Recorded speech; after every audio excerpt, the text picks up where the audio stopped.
everybody. It's definitely been a hot minute since I've been on here recording, but here we are.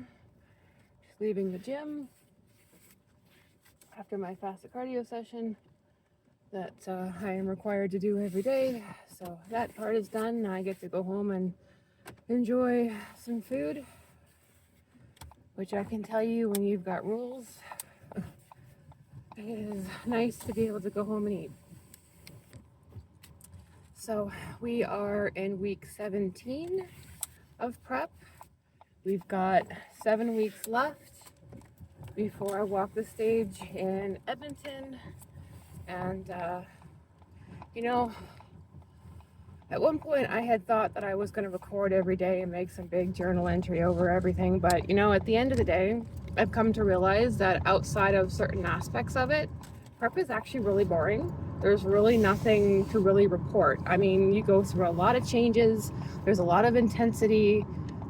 You go from, lifting. I mean, I was already lifting 5 days a week, but you go from lifting 5 days a week to having a step count or a minimum step count every day, to doing fasted cardio every day, to having to do additional cardio on top of all that. And then those intensities gradually go up as you go. And, you're monitoring your food intake. Like, it's a lot of micromanaging, but honestly, once you get it down, it's just repetitive. You get comfortable in the same foods that you eat all the time. You just gradually decrease them, or, you just kind of make things work. You don't even really think about it. When there is a major shift in food or something, you sit down, you figure out the macros, you figure out what your food's going to look like for the next couple of days. And honestly, after that, it's pretty easy. There's really nothing to it. So to do a journal entry or a small recording every single day, honestly, just seems really monotonous, and I'm not even sure it's worth doing. So, weekly, every 2 weeks kind of thing seems more productive, I guess. I mean, you do go through a lot of mind change. There's a lot of physical change that happen. But that's the other thing too, is everything is a slow paced change. It might seem fast to people on the outside, but for those who are doing it, you look in the mirror every day. So at the end of the day, it seems really slow until all of a sudden you compare your first image to your latest image, and then you really see a drastic change. So, yeah, I guess that's kind of where we're at. But everything is going up in intensity. I am fast approaching 30 pounds down, which is really amazing. Weight I will never have again. And yeah. So yeah, no, definitely weight I'll never have again. And, I am looking more athletic by the day. My coach is really happy. She's got a small obsession with how my back is shaping up, which just makes me chuckle. Anxiety is starting to kick in a little more, and it's, fear of the unknown, as we are now working toward how I have to walk on stage and start practicing that a little bit more diligently this week. And there's a lot of fear involved in that. Mostly it's just fear of the unknown. I haven't stepped on any kind of a stage since I graduated from my art college many years ago, and even before that, high school grad, and then before that, the random school performance. So, I mean, I haven't necessarily spent a whole lot of time on stage performing or being center of attention in any way, shape, or form. So, there's definitely some anxiety surrounding that. And I have signed up for a few posing clinics here in Calgary that I'm going to be attending over the next couple of weeks, just to kind of get a taste of what this looks like. It was something highly encouraged by my coach, so I'm going to do it. Again, fear of the unknown, going in there alone.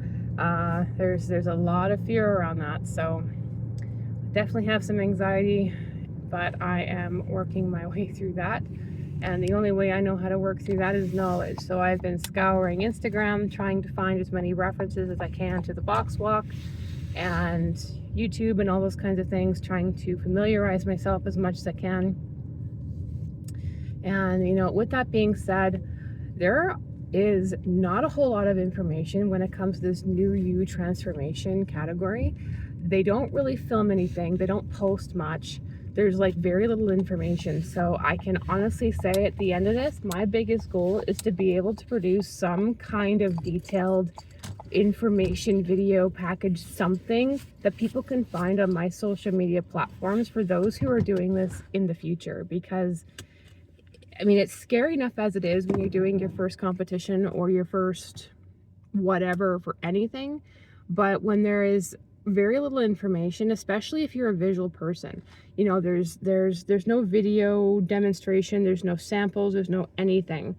So when I'm done and get on the other side of this in 7 or 8 weeks, I will work toward putting together something, some video clips from me being on stage, as I will make sure someone in my entourage is filming it. I will have a demo or an example of what a write-up can look like, what the experience was backstage. Like, I will pump out as much information as I can just to help the future ones, because I got to tell you, the more information you have, yes, it can be overwhelming, but there's also a sense of calm with having some knowledge going in, and I feel like I have very little.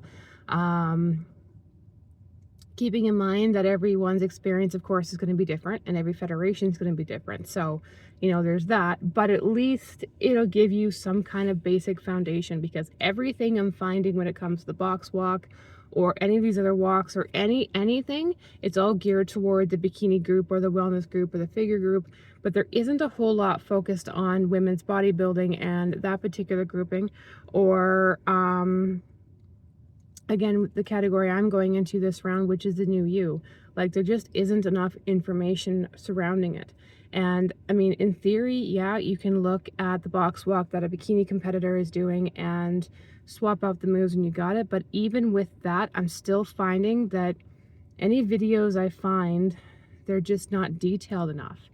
You know, how to go from one corner to the center to the other corner and back again. There just isn't enough detail in it.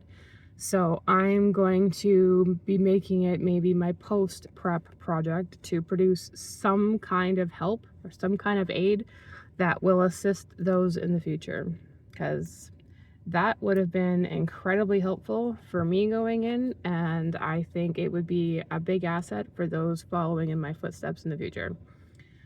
So again, week 17, all the intensities are going up, and but it's good. I am looking forward to seeing what this all looks like at the other end of this, and then what happens after that.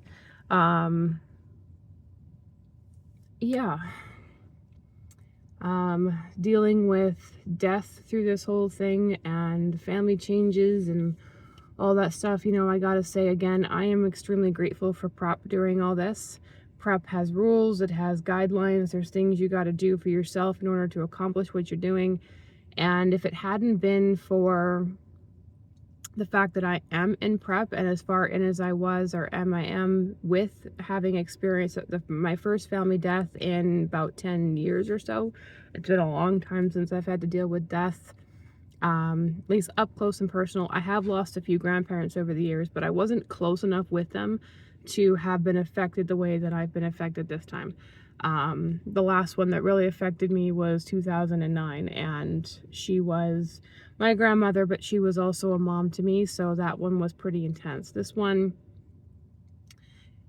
it's just as intense, just on a different scale, different level. So if it wasn't for the, you know, the prep rules, I'm not sure where I would be if it wasn't for that.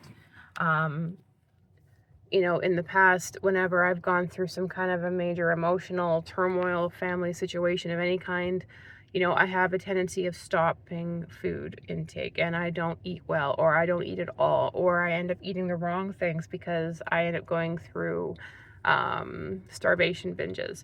And I, you know, just don't take care of myself as well as I could. And having kids, you know, at this point, this stage in my life, definitely helps with that, as I have to still be present for them and support them as much as I can, as well, of course, my husband, who it was his father that passed. So, you know, it's a lot of family support, but even with all that, if it wasn't for prep forcing me to take care of myself, I don't know where I would be. So I am incredibly grateful for the rules and discipline that this is forcing me to abide and create for myself. And yeah, so there are some people that I know that will say that bodybuilding has saved their life, and I can actually sympathize and empathize as to why that would be. There are rules, and it helps give you a sense of structure to follow, especially when it feels like your world is crumbling around you. And it definitely helps. It also, when you're doing this, I find that you end up finding a different sense of community, whether it's through your coach or the people in the gym or whatever. You end up surrounding yourself with people that you didn't even realize were there. And suddenly you have a support system you didn't know you had. And, it's pretty amazing all the things that have gone and changed and have become more apparent and in my face and front row and center since I've started prep. I've changed quite a bit. I'm not the same person I was 17 weeks ago, and more than likely I will still be continuously changing, and I won't necessarily be the same person when I'm done this first round of prep. So there's that. So that is the skinny of it all for now, and I will be back soon with another update. Cheers.